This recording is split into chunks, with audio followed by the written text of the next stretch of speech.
At No Limits with Pastor Delman, our mission is to guide you toward a life of fulfillment where you can break free from any limitations holding you back. We thank you for tuning in into this episode of No Limits, and be sure to connect with Pastor Delman by visiting delmancoats.org to access free daily devotionals, more sermons, and other inspiring content. And now, are you ready to learn more about living life with no limits? Sit back, relax, and open your heart to receive an inspiring message from God's Word as we join pastor, author, and speaker, Dr. Delman Coats.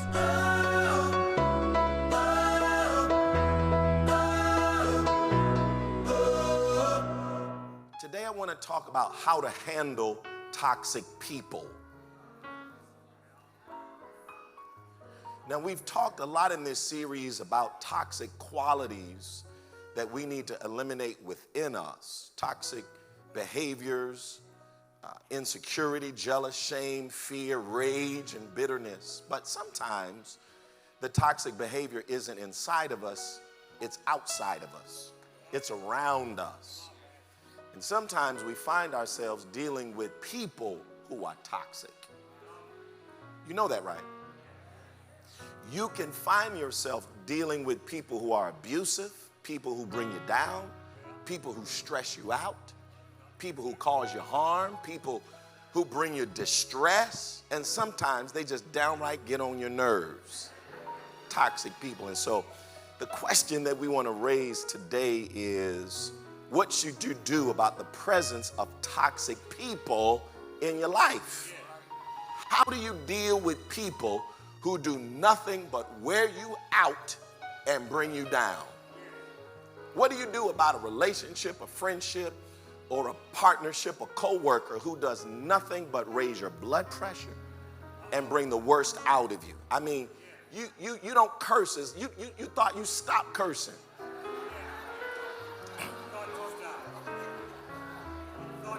You thought you stopped. Until, come on, y'all know toxic. I mean, you thought you got it out of you until they come around.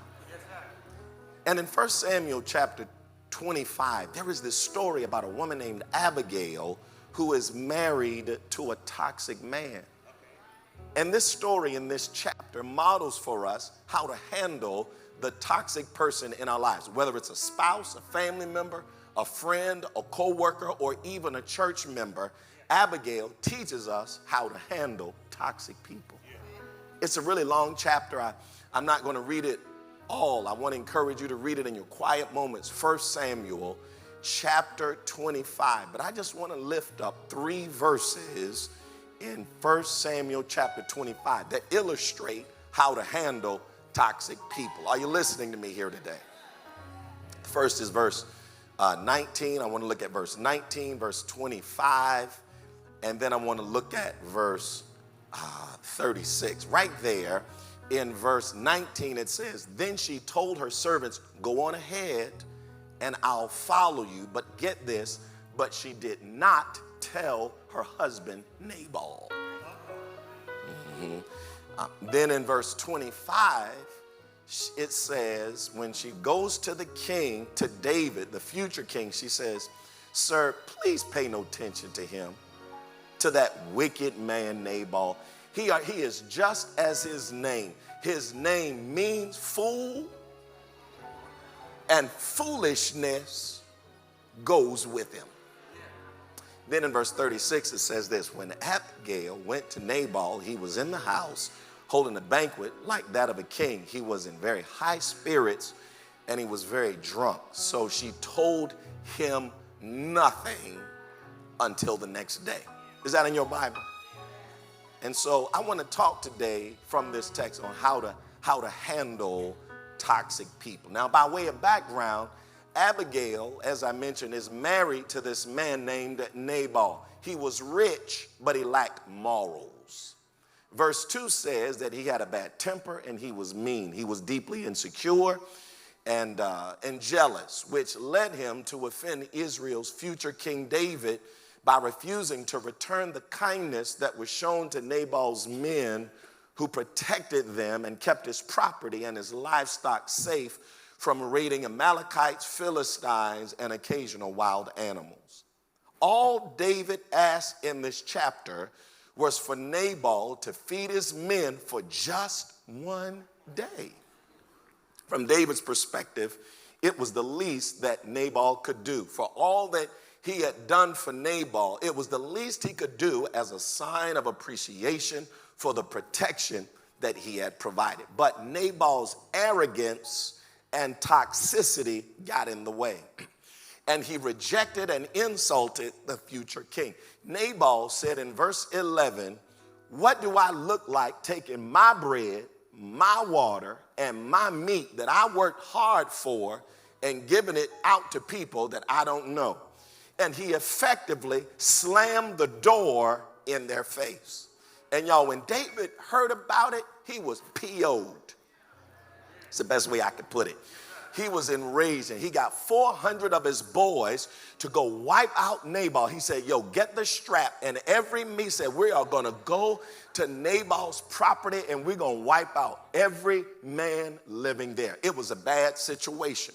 But the way that Abigail handled this situation helps to avert a tragedy in Israel. It helped to avert a tragedy for those in her house, and it helped to avert a tragedy in her own life. Abigail is an example for us for preaching purposes, because I'm discovering that there are many people trying to figure out what to do with the toxic person in their life. Now, if you're sitting next to yours, just keep looking straight ahead at me. But I want to be clear about something. I'm not talking about just having relationship challenges. Come on, y'all, talk to me here today. Every relationship, every friendship, every partnership will have some challenges from time to time. Not seeing eye to eye and having disagreements is normal. I'm not talking about that. What I'm talking about are toxic people. People who are unsafe. People who are unsafe emotionally, psychologically, physically, spiritually, financially, and socially. The behavior of toxic people is routinely harmful to you, leaving you depleted, distraught, and damaged. Just being around some people can push you outside of your window of capacity to function without being stressed, dysregulated, and on edge. Toxic people, tell your neighbor, he's talking about toxic people. Toxic people abuse their power, they abuse their position, and they abuse their presence in your life. They don't support you, but they demand performance from you. I'm talking about toxic people. They sabotage you, they undermine you, they smile in your face and stab you in the back. There's no equity, no reciprocity in relationship. It's all about them. Tell you, we're talking about toxic people today. They're irresponsible, they exploit you, and have no limits to what they will do to hurt you or to other. They don't care. They feel entitled to everything that belongs to you and to them.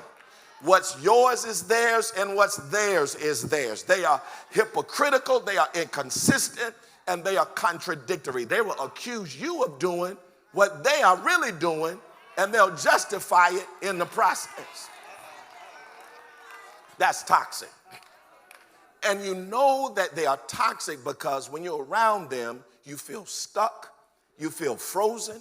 They drain every ounce of energy out of your body. They sap you of your strength until you really don't have anything left. We're talking about toxic people. Well, in our text today, Abigail shows us how to handle a toxic person. And she shows us that, first of all, when you're dealing with a toxic person, you've got to discern who and what you're dealing with. Now, what stands out to me in this chapter is that in verse 18, the text says that after she learns what Nabal has done, that Abigail hurried. Are y'all in here today? Then the NIV says that she acted quickly. The New Living Translation said she wasted no time. And that stands out to me because when Nabal does what he does, Abigail really isn't thrown off, nor is she surprised about it. when he did what he did, it threatened her home, it threatened her well-being. But she does not go into a frenzy asking herself or other people, why in the world would Nabal do something like that?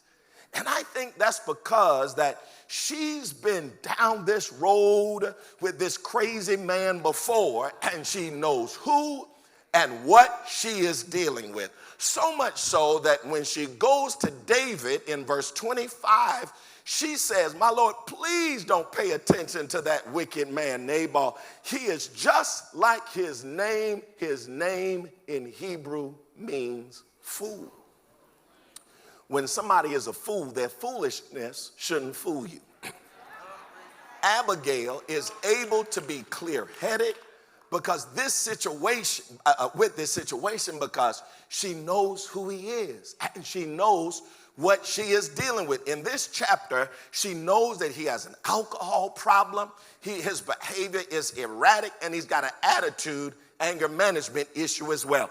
And knowing who and what you are dealing with is probably the most important part of dealing with toxic people.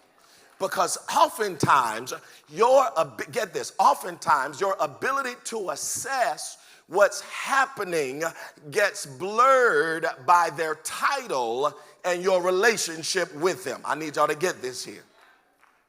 See, Nabal was Abigail's husband. And husband is supposed to be somebody you can trust. Husband is supposed to be someone you can rely on. Husband is someone who's supposed to protect you. And sometimes it's difficult seeing the toxicity when it's operating in someone with a title in your life. I'm gonna help somebody here today. If this is my best friend, if this is my sibling, if this is my pastor, if this is my spouse, then it can be hard for me to see what they are doing is taking advantage of me because of their title. The fact that Nabal is her husband could have clouded Abigail's ability to discern, and assess his behavior. When a person has a title in your life, it can be hard to orient yourself to the disconnect between their behavior on the one hand and their title on the other hand. Y'all talk to me here today. I'm wrestling here today. This is your mother. This is your father, your sister, your brother, your wife, your husband, or your friend, and they are abusing me. And that can throw you off. You literally don't have a framework for comprehending how your best friend can stab you in the back.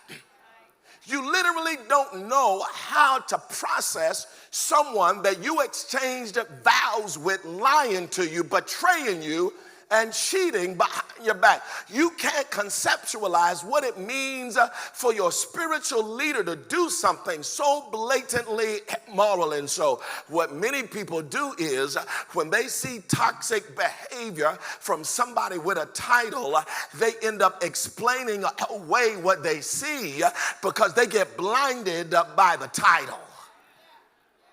Tell your neighbor, but don't let the title fool you.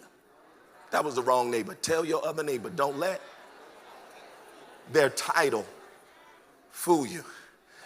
You got to understand that sometimes a toxic person doesn't show up in your life announcing that they are toxic. Oh, no. That's how you gave them the title in the first place. They don't show up with toxic person plastered at the top of their forehead. They usually mask their toxicity. They present themselves as kind and helpful and supportive and interested in your needs and your well-being, but that's really not who they are. That's their representative. And so the person you loaned money to was their representative. The person you married was their representative. The person you trusted was their representative. The real person had no intention of paying you back. The real person had no plans of keeping up their side of the deal. They had no plans of being faithful or meeting your needs. Be careful about giving a title to the representative. I've discovered that there are some people who are literally out to ruin your life. That's why you got to be careful who you connect with.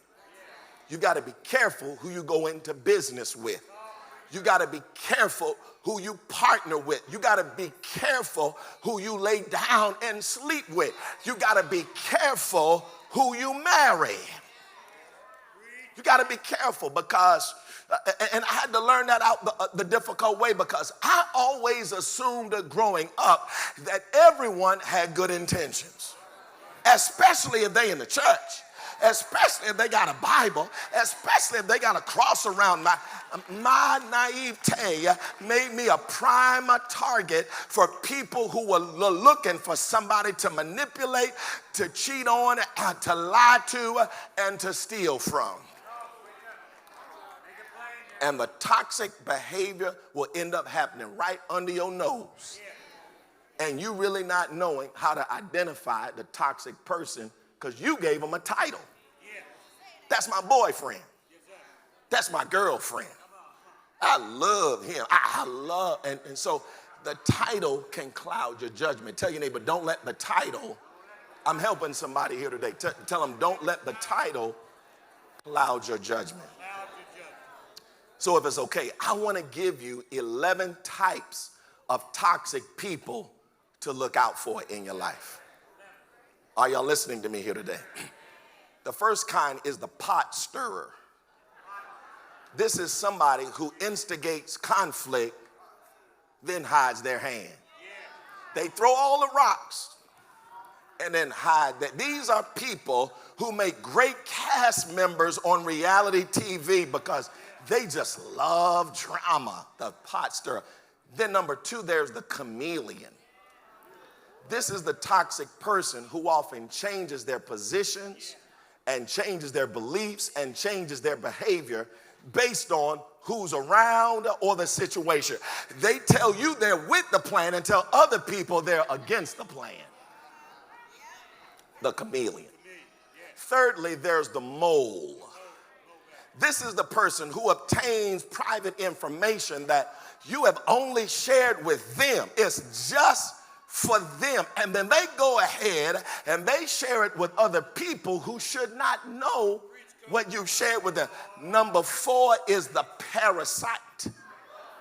This is the person who attaches to your life like a leech, like a tick, and just sucks whatever blood or life energy he or she can get from you. What I call them, the parasite. Then related to the parasite is the user. The user, they come into your life pretending to partner with you, but then they don't carry out their end of the bargain. Once you agree to co-sign for the loan, which you rarely, if ever, you should do. I don't recommend it. But once you co-sign for the loan, they stop making the payments. They volunteer to be your partner on the class or the work project, then they don't show up for the meetings. Watch out for the parasite. Then number six, there's the scammer. This is the person who gets you to lower your defenses so they can steal from you. You gave them your account number and the password, and then they wipe out the account. Watch out for it's a lot of scammers walking around here. Number seven, the bully. This is the person who uses manipulation, threats, and violence to take advantage of your genuine heart. Number eight, I'm trying to get through these here. Then there is the person who's the victim. Yeah, the victim. This is a person, they got a constant victim mentality. This is the person who believes that everyone is out to get them, even when there's evidence to the contrary that's showing them that ain't nobody trying, they see themselves as a victim. Number nine is the hater. This person always finds a reason to tear you down and everybody else down. It doesn't matter what you do, what you buy, what you suggest, what you wear. They always have something critical. They always have something judgmental to say. And the irony of it is that they then go behind you and end up doing and buying the very thing that they told you they don't think you should get it. Tell your neighbor, don't be a hater. Don't be a hater. Number 10, there's the people pleaser. The people pleaser is the person who's got a strong need to please everybody, even at their own expense. And the reason this person is so toxic is because you really don't know where they stand. They on everybody's side. I could talk more about that another time. But the last toxic type that I want you to be on the lookout for is the narcissist. Lord have mercy. I could do a whole series on narcissism. But the narcissist is the person who's in the relationship only for themselves. Whether it is the grandiose narcissist, the big, bad, braggadocious person like our former President Trump. He's a malignant narcissist. He's a grand, overt narcissist. But all narcissistic people are not overt narcissists. There are some covert narcissists as well. Jesus said as much. He said, you got to be careful for wolves in sheep's clothing. That's a covert narcissist. They act quiet, they act shy. It's called a shy narcissist as well. This is the person who is just a taker. The relationship only works as long as you're agreeing, as long as you're buying, as long as you're paying, as long as you're going along. That's the only reason y'all been friends all these years, because wherever they wanted to go, you said okay. Wherever they wanted purchased, you agreed. The only reason the relationship worked was because you went along. But once you have a desire, once you set a boundary or say no, then you all of a sudden become an enemy. Tell your neighbor, watch out for the narcissist. Abigail hurried because she knew who and what she was dealing with in Nabal, and that then helped her to maintain what I want to call emotional distance from the toxic person. Yeah. See, what stands out to me in verse 19 is verse 18 is that when Abigail first learns what Nabal has done, she doesn't allow her emotions to take over and cause her to confront him. I want you to think about this. If somebody jeopardized your life, your children, your future, you might just end up going and confronting that person. But Abigail does not get in his face. She doesn't start yelling. She doesn't start screaming or arguing about how he handled the situation. She doesn't call him names. She knows he's a fool and does not let his foolish behavior, get this, cause her to act like a fool. In verse 19, she doesn't even tell him about the plan to work things out. Or in verse 36, she does not tell him that she has worked everything out without his help because he's drunk. It is as if Abigail knows that it is a waste of time trying to reason with an unreasonable person. I said something there. She understood that it is a waste of time trying to be logical with an illogical person. You are wasting your energy. You are expending a lot of unnecessary energy constantly trying to explain yourself with someone who is not trying to be reasonable. And that's the lesson that some of us need to learn. Rather than being drawn into the toxicity of the toxic person in your life, maybe you and I would be better off maintaining some distance, emotional distance, because if you don't, they just might ruin your life. Some of the depression and the anxiety that we have is because we are too emotionally enmeshed with the toxic individual. And every time they do something crazy, you go rushing in because you're so emotionally attached to them. Emotional distance is when you're dealing with a toxic person, and it can help you to protect yourself from stress and drama. If it's one thing that I don't need, it's drama. If you're bringing drama to me, I don't have time for it. Emotional distance ensures that you can stay focused and stay regulated without being manipulated by their manipulation. Emotional distance protects you from placing your health, your safety, and your needs at risk, and it keeps your needs at the center of the discussion. Emotional distance with toxic people helps you to see things clearer and keeps your heart from being manipulated by how you feel. Emotional boundaries are necessary because I've learned this. Some toxic people do what they do because they thrive on the reaction that they get out of you. Come on, I'm trying to help somebody here today. This is why you need to maintain emotional distance, because some people literally look forward to the reaction that they get out of you. It's called supply. It's called narcissistic supply. It is a pathological need to feed off of someone else's energy, emotion, attention, and time. There are some people who want to see you dysregulated. There are some people who are waiting just to see you blow your top. If some people can't get good attention from you, they will settle for negative attention from you. And so you got to keep emotional distance so that you don't keep feeding their need for your supply. Oh, how I wish that Charlie Brown had learned that lesson. When I think about how Lucy used to treat Charlie Brown, it's clear to me that she was using him for supply. Do you remember how Lucy would always commemorate the beginning of another football season by holding the football for Charlie Brown?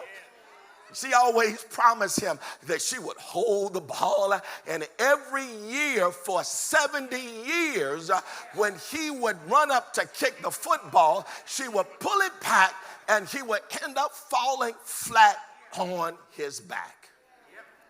Charlie Brown never seemed to learn the lesson that she was just using him because he let his feelings get in the way. Can I tell you something? Stop letting your feelings getting in the way of your relationship with toxic people. Lucy was a narcissist who took advantage of his heart to get narcissistic supply. Here's my point. Don't let toxic people keep using you. Maintain emotional distance. And because Abigail did that, she was able to execute a plan in this chapter to neutralize Nabal's toxic behavior. That's my third and my last point. That if you want to learn how to handle toxic people, you got to know who you're dealing with and who they are.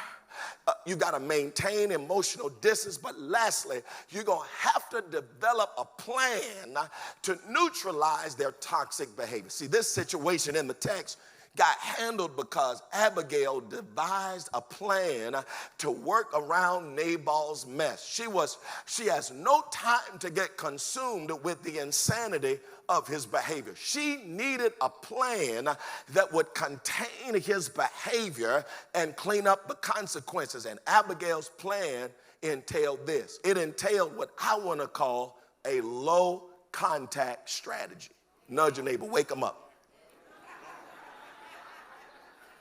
It contained a low contact strategy. See, low contact is when you decide to interact and or communicate with the toxic person on a limited or on an as needed basis.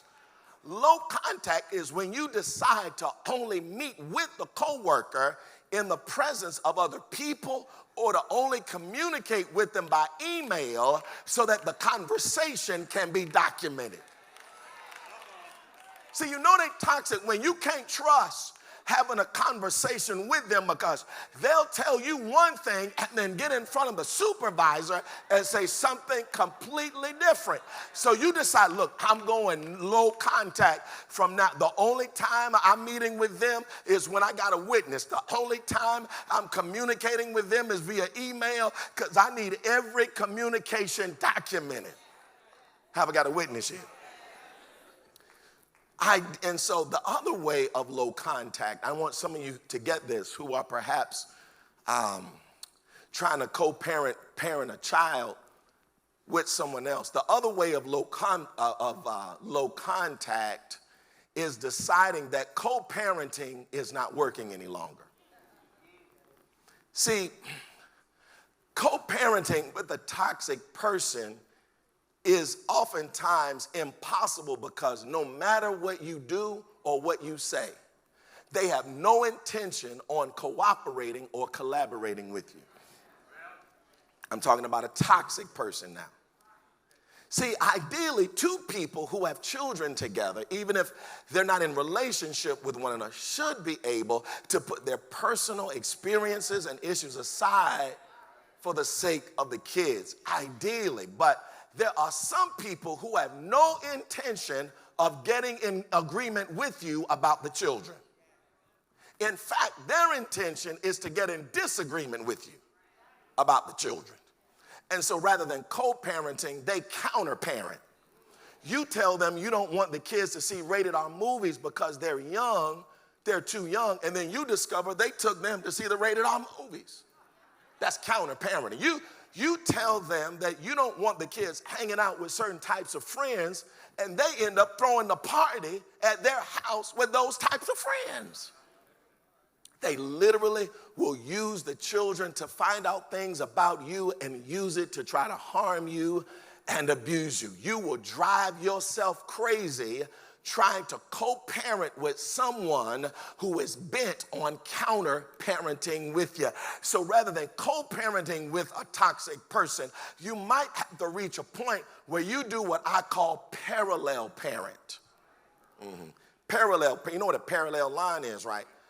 Parallel lines are two lines that never cross or intersect. And experts tell us that parallel parenting is a parenting approach when you decide to give up trying to be in agreement with what happens in the other person's house. I'm doing counseling from the stage here today. Parallel parenting is when you release all of that. It can be difficult, but sometimes it's necessary because there are some toxic types who are determined to challenge and oppose and undermine and bring all kind of stress and drama in your life over everything. Short of them doing something harmful to the kids, like exposing them to predatory people or exposing them to sexually explicit content, you got to decide to release what is going on at their house, what time they go to bed, what time they eat and stuff like that. You are trying to get into agreement with somebody who has no intention of getting into agreement with you. And when you decide that you are no longer going to try to co-parent with a counter-parent, you then decide to parallel parent. So parallel parenting is a decision that as long as the kids are safe, you release what they do in their house, the kids do what they can do in your house, and I'm going to do in my house what we are going to do in my house. It protects the kids from contentiousness, protects your privacy, and doesn't put them in the middle of y'all's foolishness. It is a way to reclaim your story, your life, your glory, and your sanity. Sometimes you would do well if you would just do it parallel. So here's the thing. There are some times when you have just got to go low contact. That's what Abigail showed us. But I want to tell you, church, that sometimes low contact don't work. Sometimes you got to go no contact.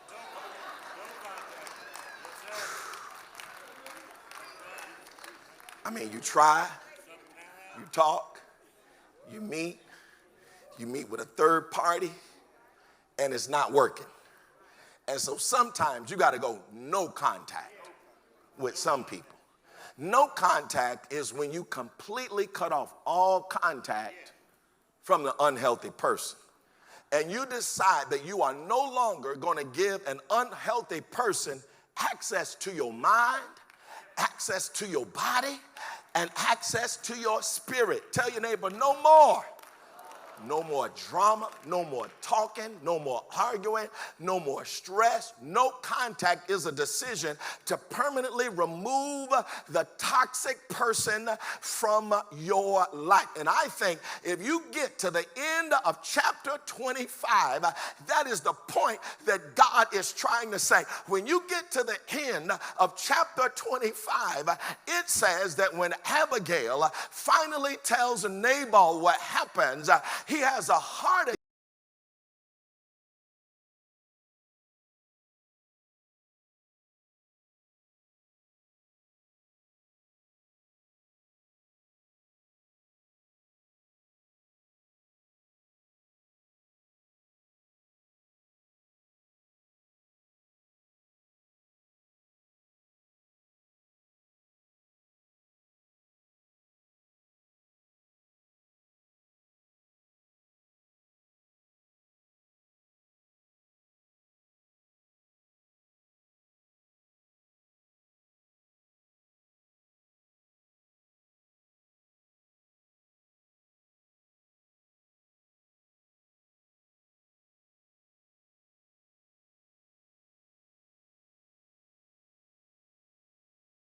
places where y'all used to go together.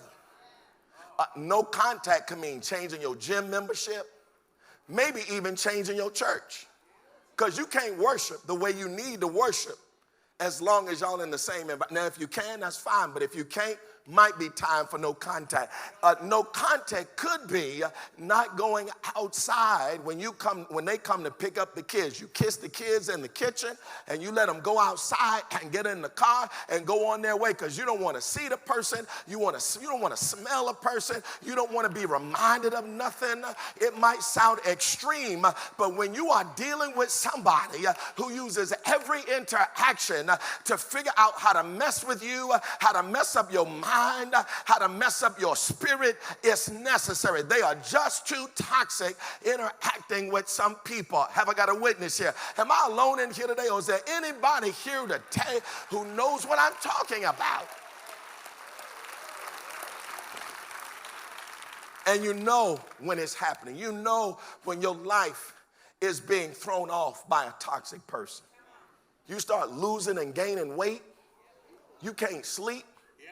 Your hair start getting gray. You can't eat. You can't make decisions. You lose money. You lose your functionality.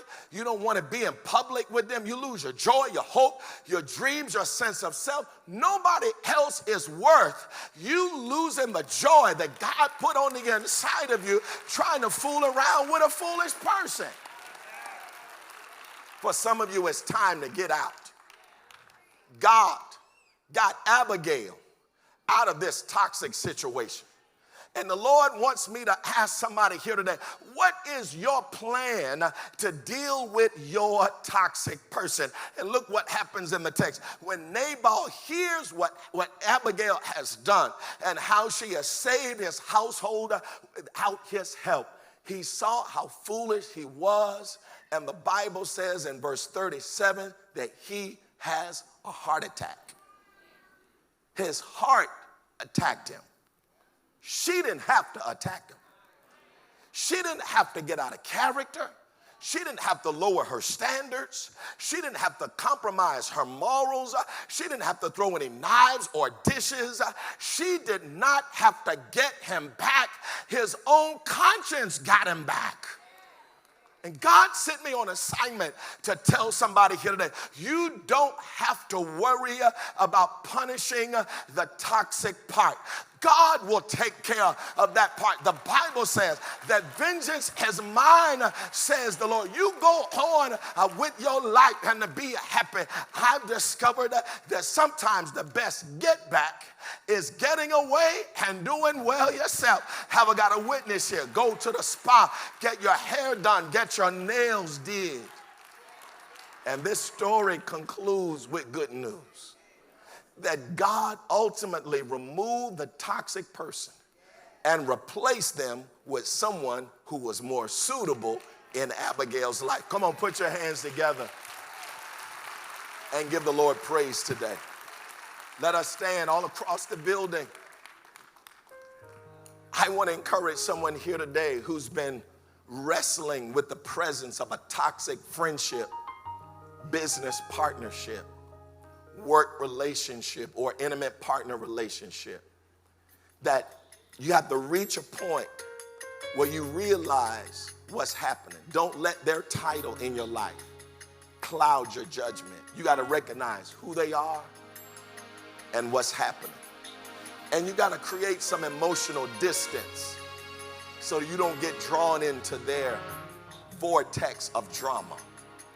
And then lastly, you got to develop a plan that neutralizes their behavior. Here at No Limits, we want to do everything we can to help you get the most out of each message preached on the broadcast. That's why we created a free sermon viewing guide for each message. The viewing guide contains some commentary, the key points from the message, some space for note-taking, and questions to consider throughout the week. You can request your free copy of the sermon guide by going to our website at delmancoats.org. That's delmancoats.org, and clicking on the Watch tab in the menu at the top of the page. From there, you can view any message from our archives and download the sermon guide for that message before you watch. Thank you for tuning in today, and I pray the message blessed and encouraged you as you strive to live a life with no limits.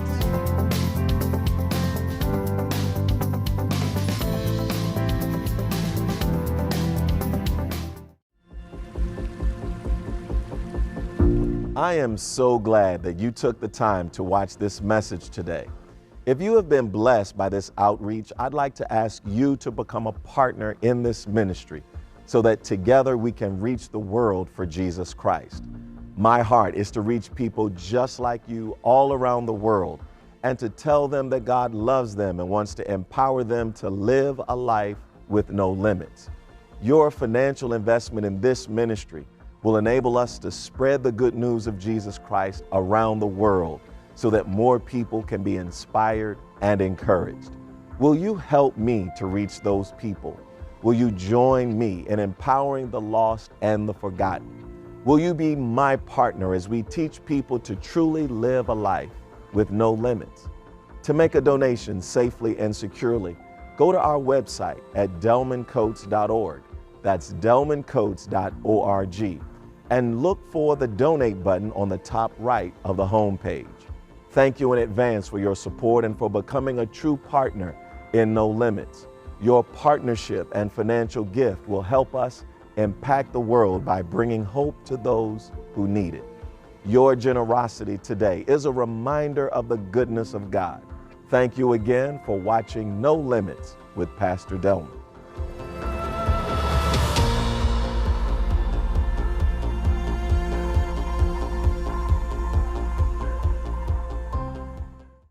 This episode of No Limits with Pastor Delman has been made possible due to the generosity of viewers like you.